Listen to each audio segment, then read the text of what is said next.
This is your daily financial news. Quick reminder that in about 29 minutes, we will be going live for our Saturday Q&A.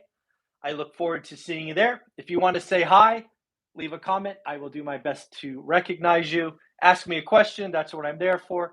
In the end, we spend 60 minutes together going over your questions. That will start at 8 a.m. Pacific time. As we talk about the daily financial news, lots of stuff going on, never boring. Let's start with our good friends at Better.com. If you don't remember Better.com, we talked about them about 8 weeks ago, maybe 10 weeks ago. They laid off 900 people over Zoom. Subsequently, they have laid off 3,000 more. And just here recently, they have asked their remaining 4,000 employees who wants to quit and get 60 days severance. Probably not to be surprised or expected. A lot more details are coming out about Better.com. Employees are not happy, nor should they be, with how they were treated, certainly by the CEO. The CEO admits that they pissed away $200 million. Think about that, folks. And again, it's entertaining perhaps to look back and just go, what are you doing? I personally can't believe the CEO is still in charge after what he has done to employee morale, what he has done to consumers. Better.com, if you don't know, is in the mortgage industry. And let's just say there are a lot of people that would never use Better.com just because of how they're treating their employees. They will go somewhere else. You need to get that CEO out. You need to make him the sacrificial lamb to try to save your reputation. But it does not seem like that is going to happen. Again, this is just a sign of what is to come. It is a sign of what is to come in two different fashions. First, the mortgage industry. The mortgage industry has had a bonanza the last 2 years. It has been easy to do refinances. There were companies like Better.com built on the refi business. There was endless supply of buyers for the product. And then that's because the government was buying, right? We all know that. The market is over.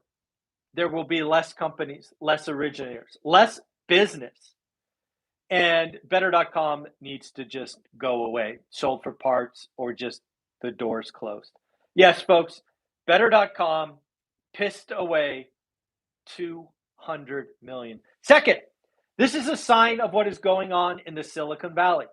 I have lived through this before. It was called the dot-com era. Companies got amazing valuations by simply slapping a .com on their business. Wall Street, hedge funds, private equity, venture capital, open checkbook, no questions asked. We had too much liquidity. Liquidity is gone. Better.com raised at a crazy evaluation, they'll be gone. Instacart, crazy evaluation, whacked in half. We will have less Silicon Valley-based unicorns. Many will die. Some will get bought, but a few will survive. This is happening right now. It will impact real estate in the Bay Area without question going forward. Again, the CEO of Better.com says, and I agree with, and frankly, brought it to you first. Business going forward will likely be a bloodbath for 1 to 2 years. I agree. If you watch my whiteboard discussion about 2022 and 2023, I essentially told you that. Get prepared, but also don't hide. Opportunities are made in recessions. When others are getting stupid and emotional, you should get aggressive. When there's blood in the street, go get it. Next, home prices. CoreLogic had a report that 65% of metros in the United States are overvalued. Now, they do this calculation, ownership versus rent. It is an interesting, if not skewed opinion. But yes, it's no question that home prices have accelerated too much. It is no question that home appreciation will slow down. In fact, I'm calling for basically flat when you adjust for inflation. This is just where we are. But a flat growth does not mean negative. Too many people want to call a crash. I just don't see it, especially when you appreciate supply destruction. More on that later. 40-year mortgage. I thought you and I should do some math together because I believe something coming by the giveaway administration is a 40-year mortgage being something that FHFA, Fannie and Freddie, VA, all of these folks will push, and they will push for owner occupants only. If you don't know, let me just remind you, the powers that be are penalizing investors. There are these things called overlays. Essentially, they are declaring owners good, investors bad. It is what it is. And I believe that mantra will continue for the next couple of years, including the creation and introduction of a 40-year mortgage. A 40-year mortgage or an extra 120 months of payments means that your payment will be lower. Here is some math for you. A $300,000 loan, 30 years at 4%, is $1,432. We have seen crazy interest rate rise. So that same $300,000 house at 5.5% interest is now $1,703. We have seen in a 10 or 11 week period the payment on a house go up $271 just because of the cost of capital. Assuming a 40-year mortgage is the same 5.5%, your payment just because of another 120 months goes down to $1,547 or falls $156. A 40-year mortgage at 5.5% is still more expensive than a 30-year at 4%, but it is only where is it? It's $125, no, $115, excuse me, more expensive. I did all the math and then I forgot where I wrote the numbers. Sorry. So again, I think a 40-year mortgage is coming. Housing is unaffordable, and I think they are going to create the 40-year program. Quick question for you that I thought was very interesting, and I want you to seriously ask yourself this question. When your phone is about to die, you know, it's got 9% battery life left, how freaked out are you to go get it charged? Seriously. When I was in sales, traveling all over the world, it would freak me out when my phone got to 20% because I knew the last 20% would go fast. How urgently are you out trying to get it charged? And then I want to ask you a question. What is your urgency when your dreams are dying? We seem to give up on our dreams of a better financial future, of financial freedom, so much easier than trying to charge our phones. It is an interesting question I heard the other day. I was like, we need to talk about that. We give up on our dreams, but we're willing to go charge our phones or our Teslas or whatever it happens to be. We need to figure that out and ask ourselves some hard questions because that's not okay, at least in my opinion. So another thing we should do is we should talk about foreclosures and how foreclosure spirals or waves or cascading, I don't know, wild beasts come to be. Because again, as a content creator on real estate, I have experienced the last housing crash. I was in it before. I saw the run up and then the epic decline. I am not looking at charts and talking about crash. I was in it. I had friends who lost everything. So let's talk about what causes a foreclosure wave or foreclosure momentum. One, capacity to pay. People calling for a foreclosure wave today do not understand capacity to pay. The debt structure of loans on residential property today are rock solid. They are 98% 30-year fixed. They are below 4%. You are cheaper staying in your home than renting somewhere else. You will get roommates before you let your house become a foreclosure. In 2008, what happened? The loans reset, and suddenly it was cheaper, and I would argue much cheaper to rent somewhere else.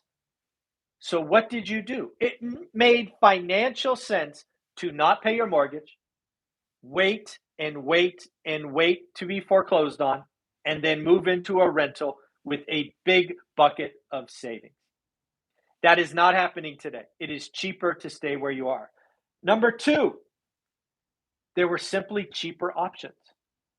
Foreclosures are not fun for anyone, and they won't happen if it is cheaper to stay where you are. If it is cheaper to go somewhere else, you will. It's very simple. It is often a math equation that a lot of these people looking at charts do not understand. Number three, you were upside down and lost hope. People seriously took out 103% mortgages.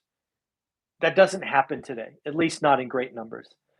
People were upside down.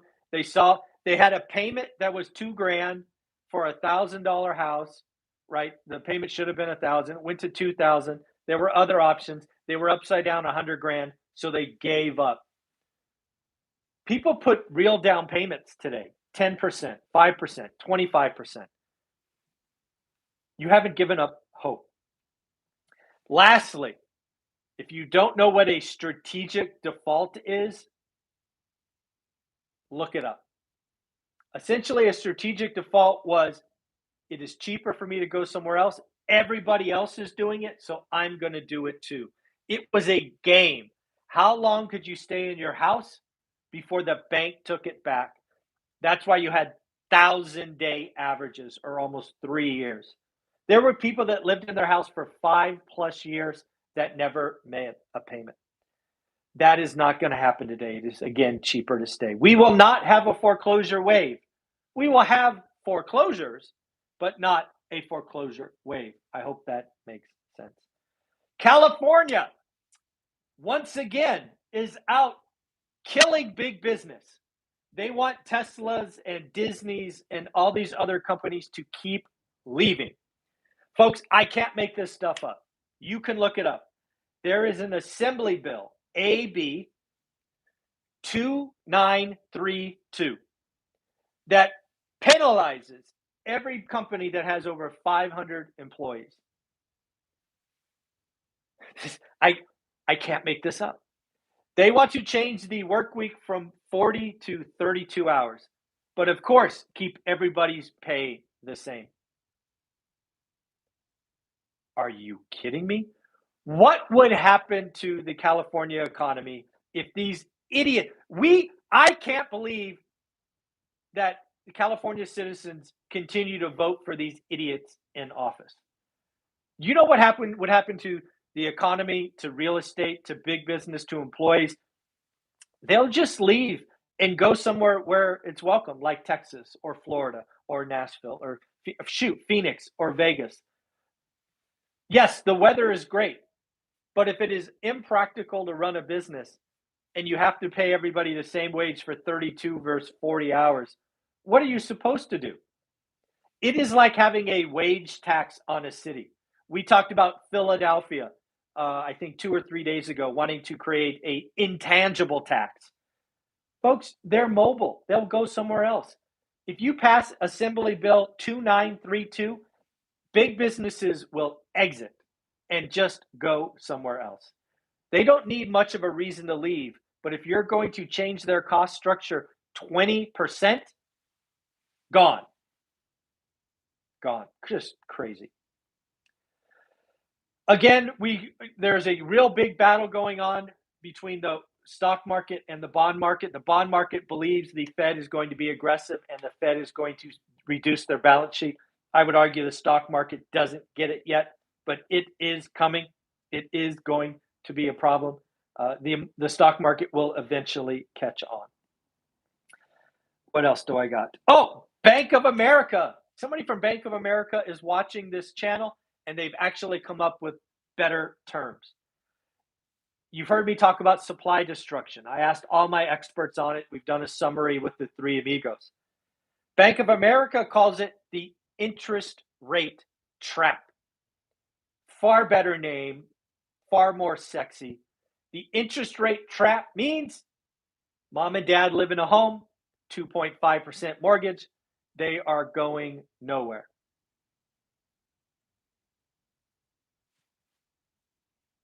The interest rate trap is supply destruction. Inventory is going down, transactions are going down, and real estate commissions and all of this stuff are going down. It is a disincentive for mom and dad to sell. I've told you that over and over. The move up buyer is dead. Here's another fact that Bank of America shared that I did not know but will continually quote going forward. 14% of mortgages as of March 31st have an interest rate over 4.75%. Refi business dead. Purchases going to slow down. Sales going to slow. It's the Fed created this interest rate trap. The Fed has created supply destruction. The real estate industry is going to have a 25% crash in transactions this year and 50% peak to trough. Get ready. Finally, as we round this out, the week ahead, the big number is Tuesday. CPI, Consumer Price Index. I want to hear from you right now. Folks, get your fingers ready and ask this question. UBS is currently calling for 8.5% CPI on Tuesday. I want to know first, are you taking the over or the under? And then let's have some fun. Give me a number. What number are you calling? Let's see who's right on Tuesday. I am calling 8.9, so I am taking the over. It is going to be interesting. Lastly, I guess we have some earnings we'll just hit before I wrap this up. Been rambling a little bit. Tuesday, we have Albertsons and CarMax. Wednesday, JP Morgan, Bed Bath & Beyond, BlackRock, and Delta Airlines. And then Thursday, Goldman Sachs. So again, big week ahead of us. Let me know what you're thinking. CPI, 8.5 over or under, and then give me a number. I want to hear from you. See you in about 10 minutes. Take care. Bye-bye.